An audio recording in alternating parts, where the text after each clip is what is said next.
దైవజనమా ఈ మాటలు మాతో ఏకీభవించి చెప్పండి. నా ప్రభువైన దేవుడు నా పక్షము వహించి నాకు సహకారి అయి ఉన్నాడు. నా శత్రువుల విషయమై నన్ను సిగ్గుపడనివ్వడు. మనుషులను నమ్ముకొనుట కంటే నా ప్రభువును ఆశ్రయించుట నాకు మేలై ఉన్నది. రాజులను నమ్ముకొనుట కంటే నా ప్రభువును ఆశ్రయించుట నాకు మేలై ఉన్నది.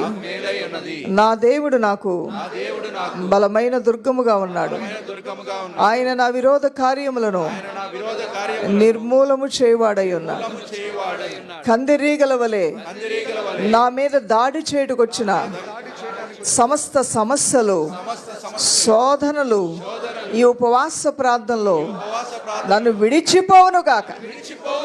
దేవుని అధికారములో నేను కాపుదల్లోను దేవుని కంచెలోను కాపాడబడదుము గాక. ఆయన కృప మమ్మల్ని బలపరచును గాక. ఆయన కార్యముల చేత మేము తృప్తిపరచబడదుము గాక.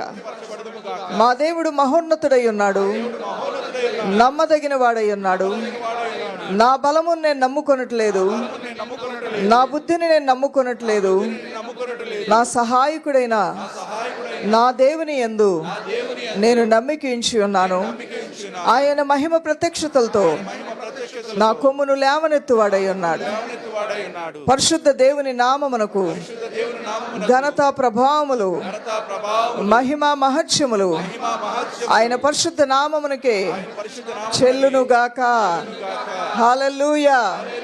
చప్పలు కొడుతూ ప్రభు నామానికి మహిమ చెల్లిద్దాం. దైవజనమా తండ్రి, మీ కృతజ్ఞత స్తోత్రములు స్తోత్రములు స్తోత్రములు స్తోత్రములు. హల్లెలూయా హల్లెలూయా హల్లెలూయా హల్లెలూయా హల్లెలూయా హల్లెలూయా హల్లెలూయా హల్లెలూయా హల్లెలూయా.